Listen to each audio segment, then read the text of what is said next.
Señor Núñez Feijóo, presidente del Partido Popular Nacional y jefe de la oposición, muchas gracias por atender a La Voz en este término de año, un año intenso, polémico, muy crispado y también para hablar de qué pasará en este 2025 que todos los españoles se lo preguntan. ¿Será este año el del cambio de gobierno? Es verdad que el gobierno tiene muchos frentes abiertos. Puede caer por el conjunto de los frentes o incluso por uno solo. Son todos ellos con la suficiente sustancia como para hacer caer un gobierno. Es verdad también que no hay un gobierno semejante en la Unión Europea ni un primer ministro que tenga una afectación de tantos con una agenda judicial tan compleja, ¿no? Pero al final serán los mismos que le concedieron la investidura a través de los privilegios que el presidente les facilitó, los que decidan si el gobierno caerá o no en el año 2020. De hecho, acaban de votar con el PNV y Junts, ustedes. Sí, hemos ahorrado a los españoles 6.500 millones en impuestos. Hemos modificado la ley en el Senado y Junts y el PNV finalmente pues, votaron a favor y el paquete fiscal pues, se ha disminuido en 6.500 millones de euros. Hemos ahorrado pues, a más de 15 millones de personas el incremento del precio del gasóleo, a más de 12 millones de personas le hemos ahorrado el incremento de sus seguros de salud y hemos ahorrado también mucho dinero para que las empresas energéticas sigan invirtiendo en España y no se deslocalicen como ocurre en otros sectores de la economía. Y también por fin hemos conseguido que algo tan elemental como es las personas que reciban ayuda como consecuencia de las riadas de Valencia, esas ayudas no las tengan que imputar al IRPF y no tengan que pagar impuestos por las ayudas que reciben. Pero este acercamiento se puede definir así como un acercamiento con el PNV y Junts, supone un cambio en la escena política. Junts y el PNV llevan mucho tiempo votando en contra de su programa electoral, votando en contra de sus compromisos con sus votantes y votando en contra de lo que han venido siendo, que es un partido de centro-derecha nacionalista y lamentablemente en algunos casos independentista. Pero llega un límite en el que ya no puedes seguir yendo contra tus propios actos, ¿no? Por tanto, el Partido Popular tiene una política económica conocida, una política fiscal conocida, una política territorial conocida y a veces Junts y el PNV coinciden, porque son coincidentes los programas en algunas cuestiones, ¿no? Nosotros vamos a seguir ejerciendo nuestro programa electoral, por supuesto. Habla del independentismo. ¿No cree que la fuerte polarización está dañando la convivencia en España? Sí, hay una fuerte polarización en la política española y es la primera vez que es justamente el gobierno el que instiga, el que provoca y el que magnifica la polarización. Al gobierno le interesa polarizar, vive de la fragmentación política y lamentablemente esa polarización está fabricada en el Palacio de la Moncloa, amplificada en cada uno de los ministerios. Todos dicen lo mismo por la mañana, que es la factoría de Moncloa que traslada las ideas fuerza a cada ministerio, ¿no? Por tanto, yo lamento que el gobierno se haya dedicado a polarizar la vida política española. Antes hablaba de las sospechas de corrupción que lastran al gobierno. ¿Cree que puede llegar a terminar con el Ejecutivo como le pasó a Mariano Rajoy? Hay una gran diferencia, ¿no?, entre un supuesto y otro. En el caso del presidente, en el caso de la legislatura del presidente Rajoy, fue una frase en una sentencia que no afectaba a ningún miembro del gobierno, y mucho menos al presidente ni a su entorno, que posteriormente además fue modificada y rectificada por el Tribunal Supremo. Ahora estamos hablando de otra cosa. Ahora estamos hablando de 11 ministerios, 11 ministros investigados, 15 delitos que afectan a los 11 ministros, al entorno del presidente, al más próximo, a su hermano, a su mujer y al fiscal general del Estado. Estamos hablando del mayor caso de corrupción que ha existido en la democracia española. Sí le puedo decir dos cosas. La primera, el Pedro Sánchez del año 2018 ya lo hubiese presentado varias mociones de censura al Pedro Sánchez del año 2024. Pedro Sánchez vino para acabar la corrupción y es el presidente más acosado por casos de corrupción de la historia democrática en nuestro país. De todas formas, ellos insisten en que quedará en nada. Mire,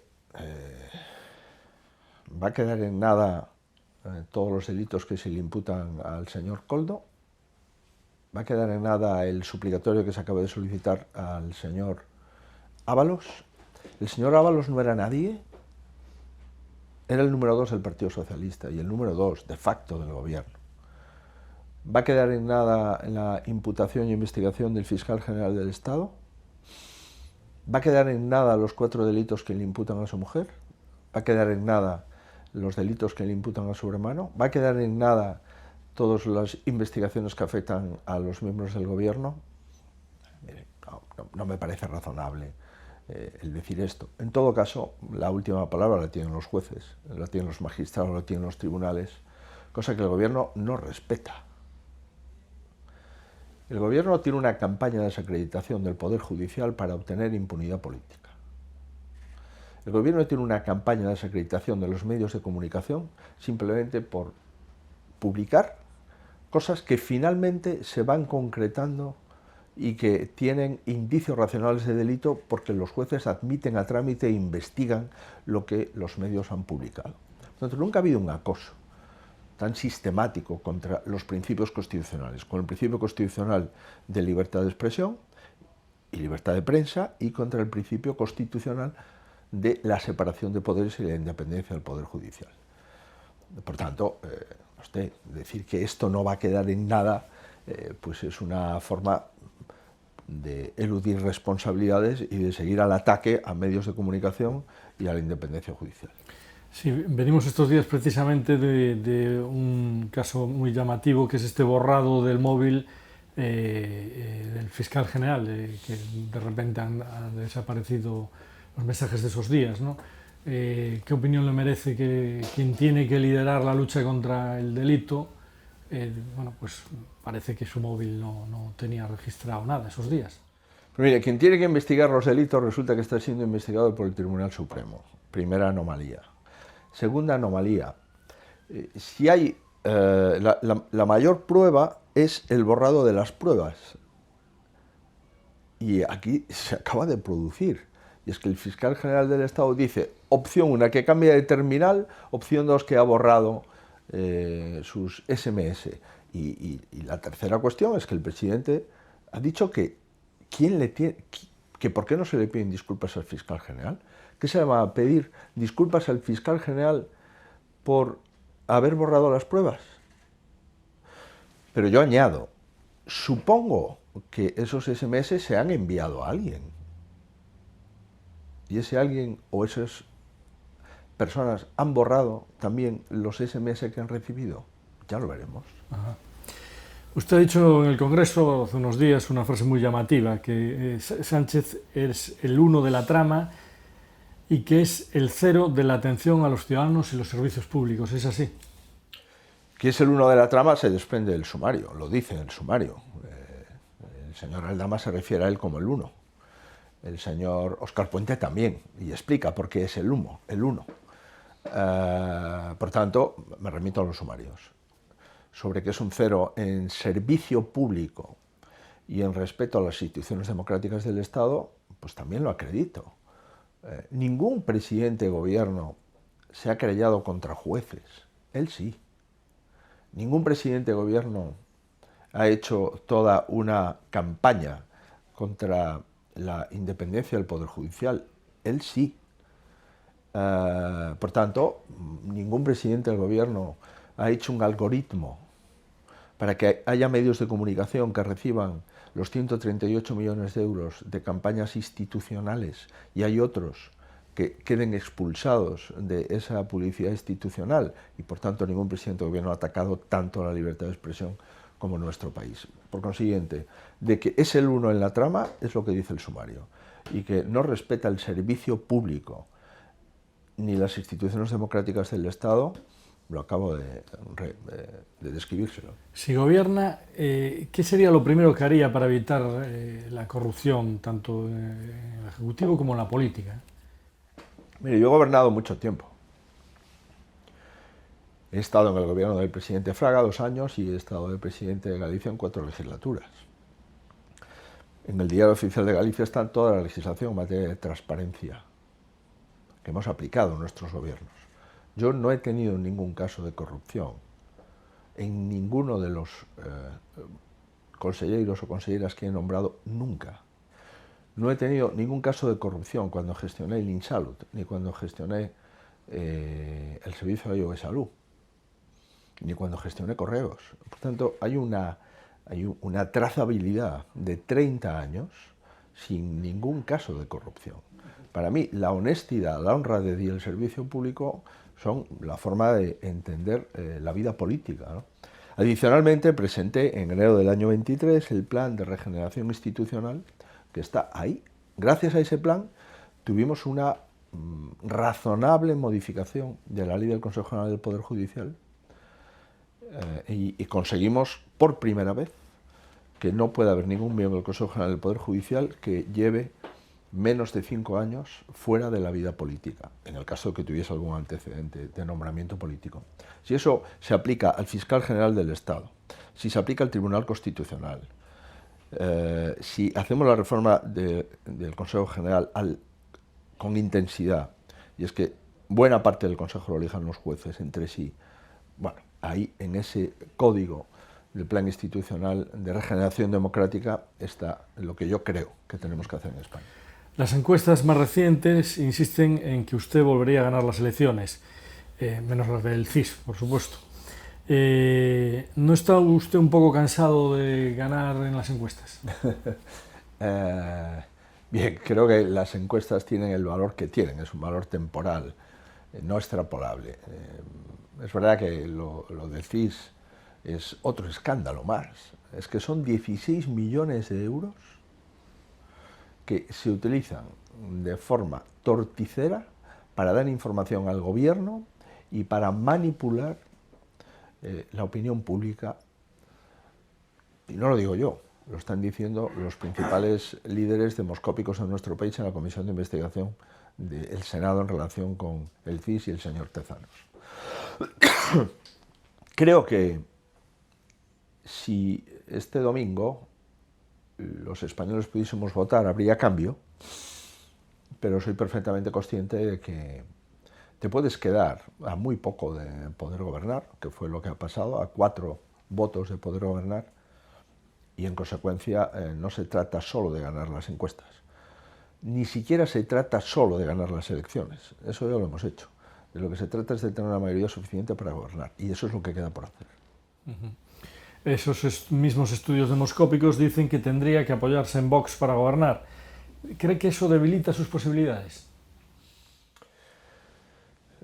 Mire, yo quiero ser muy claro al respecto, ¿no? La concentración del voto impediría que haya una dependencia del Partido Popular hacia cualquier otro partido. Tenemos que conseguir esa concentración de voto. Tanto Rajoy como Aznar, cuando sacaron la mayoría absoluta, sacaron el entorno del 44,5% del voto, 44,5%.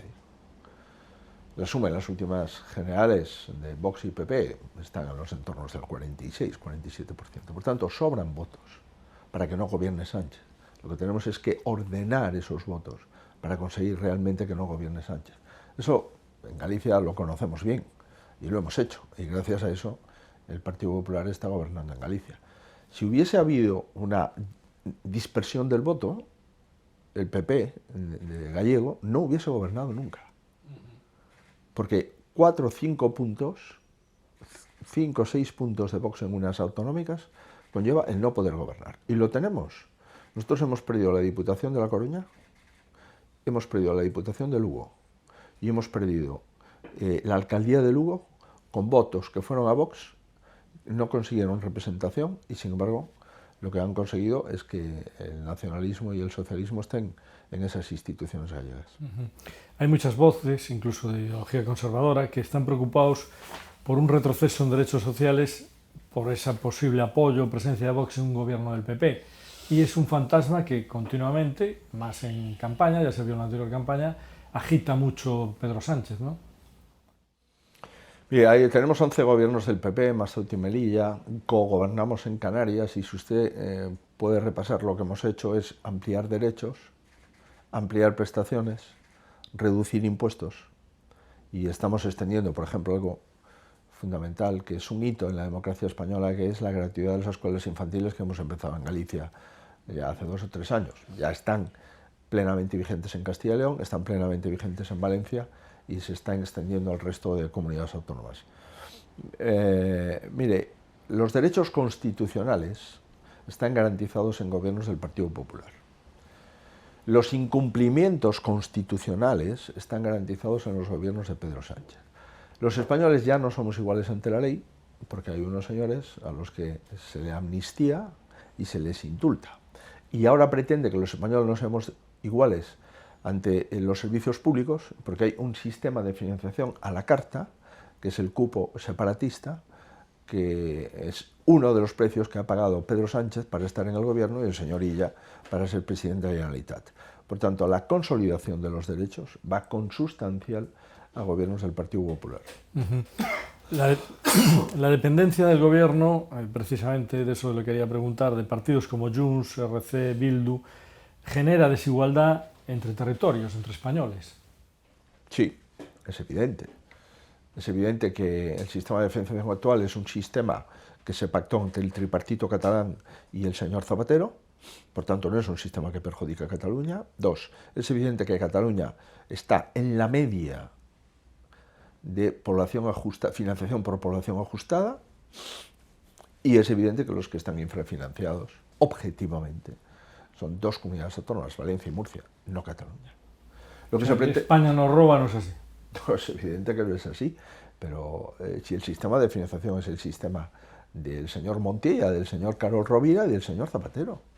Yo estaba allí, era presidente de Galicia, lo viví, lo negocié y fue una imposición, o lo quieres o lo dejas, ¿no? Eso es otra falacia más. Sí, como lo de bilateral y multilateral a la vez. Exacto, bilateral y multilateral a la vez, decirle al señor Paje y al señor Lambán que el sistema va a ser multilateral y al señor Illa que el sistema será bilateral y habrá un cupo para Cataluña, ¿no? Bueno, esto es lo mismo que decirle a Podemos, a Bildu y al Bloque que habrá un impuesto para las energéticas y a la vez pactar con Junts y el PNV que no hay impuesto para las energéticas. El problema es que ya nos estamos acostumbrando a esta especie de esquizofrenia política, a esta especie de mentira permanente en la que ya cohabitamos como con una cierta normalidad y eso hay que combatirlo y eso hay que denunciarlo y a eso hay que hacer oposición. ¿Qué le diría a los que piensan que Alberto Núñez Feijóo era uno en Galicia y es otro muy distinto en Madrid? Bueno, yo creo que los que me dicen eso ni les gustaba en Galicia ni les gustó en Madrid. Dicho esto, yo sigo teniendo mis principios y mis convicciones inalterables y también la ilusión por ser presidente del gobierno de mi país. Fíjese, yo me presenté 5 veces a las elecciones en mi vida, 4 en Galicia y 1 en Madrid, y ganamos las 5. En Galicia, en la primera legislatura, sacamos la mayoría absoluta exacta. Si hubiese sacado 37, uno menos, probablemente usted y yo no estaríamos haciendo esta entrevista. ¿Qué es lo que ha pasado ahora en Madrid? Pues que hemos ganado y hemos sacado el 37. 4 menos de 350, pues 1 menos de 75. Por tanto, yo le debo mucho a los votantes. Mi primer discurso como diputado en Cortes fue el discurso de investidura. No creo que haya precedentes en ese sentido, ¿no? Si esto le debo mucho a los votantes, y quiero decirle que a veces se me ve molesto, se me ve enfadado, porque la situación que estamos viviendo no es una situación comparable a ninguna otra. La red, la tela de araña de casos, de presuntos delitos, de conductas mafiosas, no lo hemos vivido jamás. Esta persecución de los medios de comunicación, esta desacreditación del Poder Judicial, si no tienes sangre en las venas, te podrás callar. Pero si tú quieres a tu país, si tú le has dedicado tu vida a defender los principios constitucionales, algo tan elemental como las libertades de expresión, la igualdad ante ante la justicia. Todo este tipo de cosas provocan a veces algún resorte que puede llamar la atención. Pero concluyo. Lo que me dicen ahora me lo decían también con bastante intensidad cuando estaba en la oposición en Galicia. Y cuando llega el gobierno, pues se gobierna para todos, ¿no? Pero yo, si no hacemos oposición en este momento, sería una gravísima irresponsabilidad. ¿Pero está de acuerdo con todos los de su equipo, especialmente con los más beligerantes? El Partido Popular tiene 8 millones de votos. Cuando yo llegué tenía 5. Cuando yo llegué había 3, creo recordar, presidentes autonómicos, ahora hay 11. El Partido Popular es el partido más grande de España. Gobierna para el 70% de la población de comunidades autónomas. Tenemos el 50% de los alcaldes de España. Por tanto, es el partido que nunca ha tenido tanto poder y tanta responsabilidad. Nos queda, por supuesto, los 4 votos para el gobierno de la nación. Por tanto, es un partido lleno de gentes, lleno de sensibilidades. Gobernamos desde Baleares hasta el cogobierno de Canarias, en Ceuta y Melilla, en el noroeste, en el este, en el sur y en el norte, y hay distintas sensibilidades que se unen en un partido nacional, que tiene un proyecto nacional. Dicen que Ayuso influye mucho en las decisiones del partido, dentro de esas distintas sensibilidades. Ayuso ha sido una política que ha crecido mucho. Es una política que tiene una fuerte determinación y se expresa con contundencia, ¿no? Yo creo que es muy útil para el Partido Popular. Y yo siempre he distinguido 2 clases de políticos, los que pierden y los que ganan. Y yo quiero tener políticos en mi partido que ganan. Yo no soy Sánchez. Yo no le hago un campañón para que se vaya el señor Lobato y pongo a un ministro que aterriza en país como el señor Puente, ¿no? Óscar López, perdón. No voy contra Lambán y le pongo a una ministra como la señora Alegría por imperativo legal en Aragón, o pongo a otra ministra por imperativo legal en Valencia. Yo intento ser demócrata, no solamente porque creo en ello, sino porque creo además en la democracia interna de los partidos. Tenemos que hablar obviamente de la Dana. ¿Cree que se pudo hacer mejor y que se puede hacer mejor? Porque la situación sigue siendo lamentable. Yo venía leyendo ahora la prensa valenciana y un titular, el teniente general, se ha incorporado al gobierno para la reconstrucción, ¿no? Decía que lleva, creo recordar que ponía, no quiero mentir, no sé si eran 15 o 23 años sin ninguna, mira, lo pone exactamente, 23 años sin obras hidráulicas de enjundia. Lo que ha pasado en la Dana es la mayor irresponsabilidad que ha tenido un gobierno de España ante una catástrofe como lo que ha ocurrido en Valencia. El gobierno le ha dado la espalda a los valencianos, como le dio la espalda el rey en Paiporta al jefe del Estado. El gobierno sabía que estaba a punto de reventar el embalse de Forata a las 8 de la tarde y no decretó la emergencia nacional. Pero esa desaparición del señor Mazón, del Partido Popular... Es que es muy importante lo de los embalses. Yo soy de un lugar que hay 3 embalses. Si uno de los embalses, el de Belesar, el de San Pedro, el de San Esteban de Arriba de Sil, revienta, desde luego si revienta el de Belesar, todas las zonas de mi pueblo, río abajo, en el río Miño, y probablemente buena parte de la ciudad de Orense, pues podrían desaparecer. Cuando a las 8 de la tarde hay un riesgo de ruptura del embalse, el gobierno se niega a decretar la emergencia nacional. Posteriormente, el gobierno desatiende el Barranco del Pollo, durante 2 horas apaga la información del Barranco del Pollo y el embalse finalmente no reventó, aunque quedó muy deteriorado, y todo el caudal viene por el Barranco del Pollo. Si hubiese reventado el embalse, se hubiesen muerto 80.000 personas.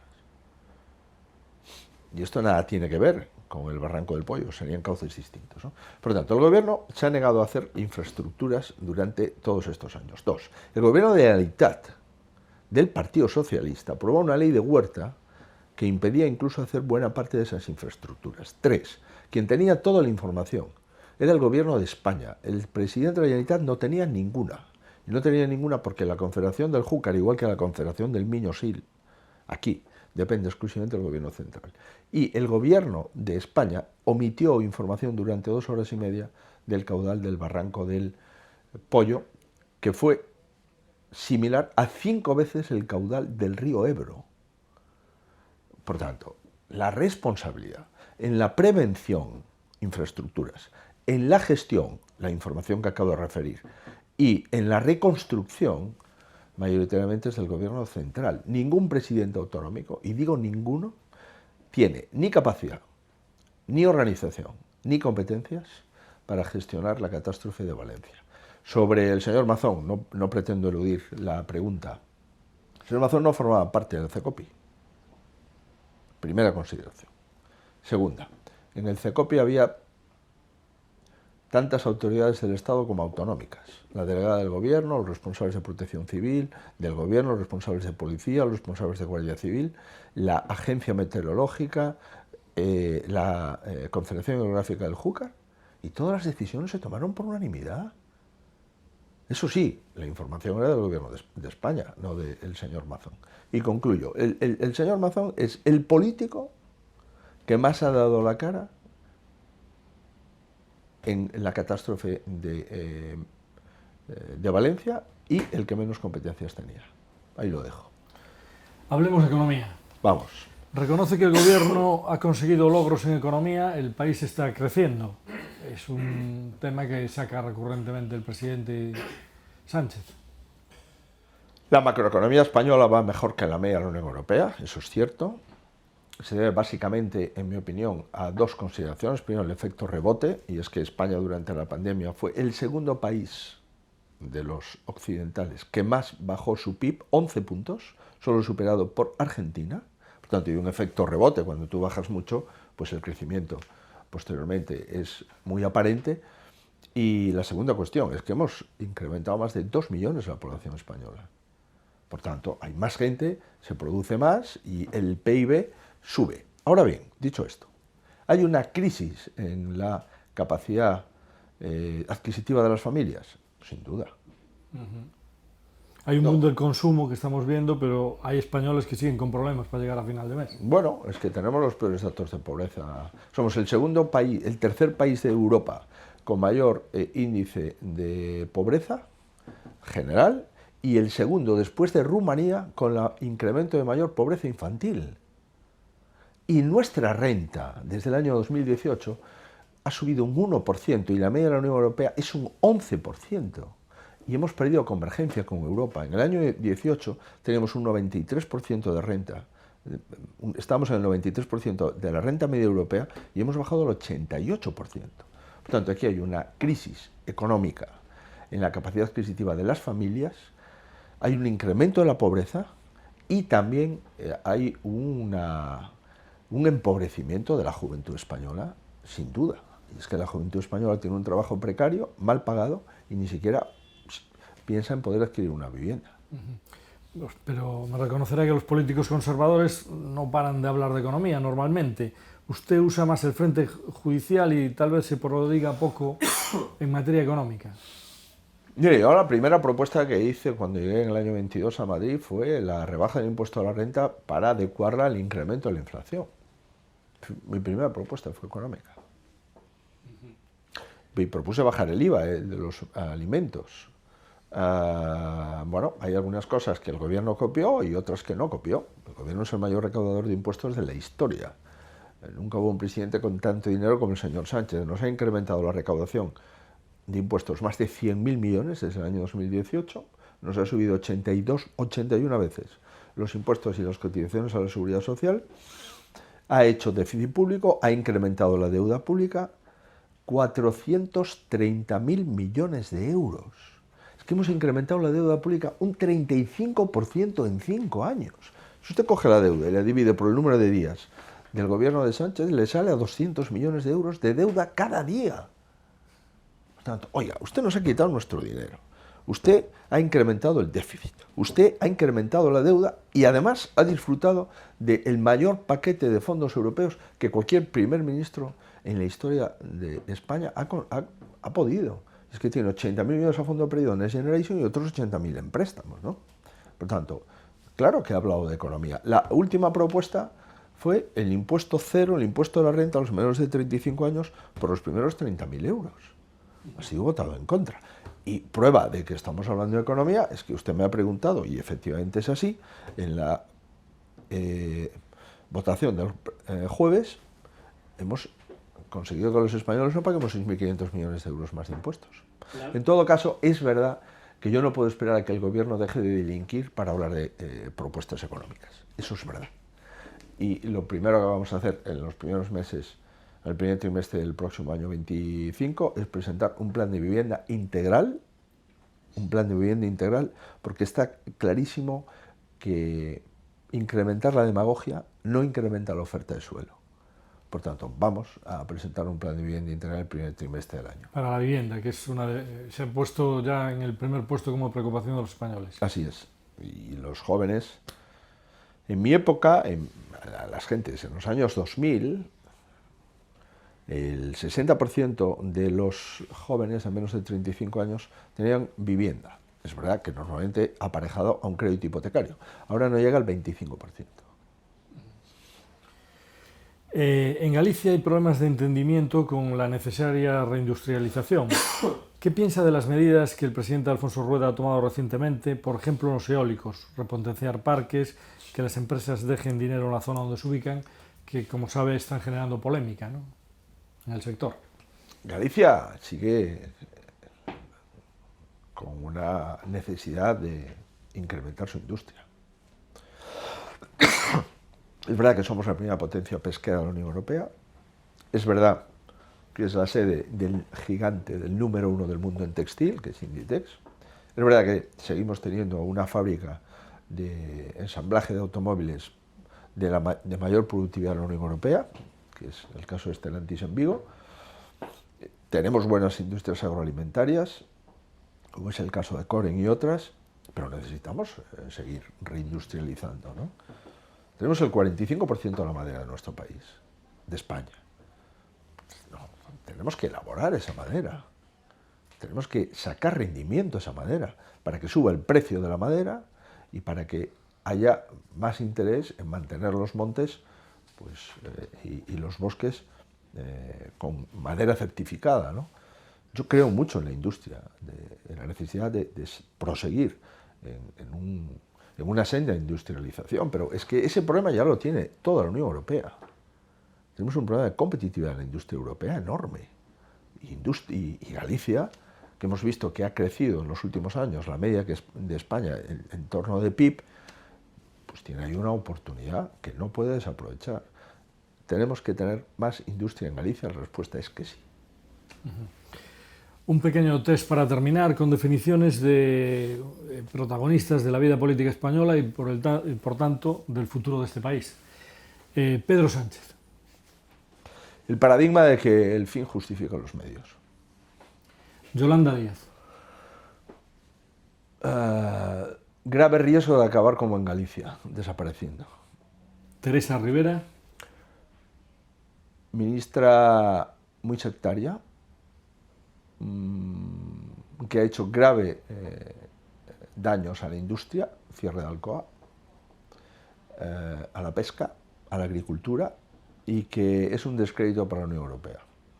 Irene Montero. Cometió gravísimos errores, pero al menos de las pocas que ha pagado alguno. Aitor Esteban. Menudo papelón le corresponde al señor Aitor Esteban. Ser un partido de la órbita sanchista en Madrid y decir una cosa distinta en Euskadi. Carles Puigdemont. Carles Puigdemont es el responsable del engaño del señor Sánchez a todos los españoles, empezando por el engaño que el señor Sánchez le ha hecho a él. Oriol Junqueras.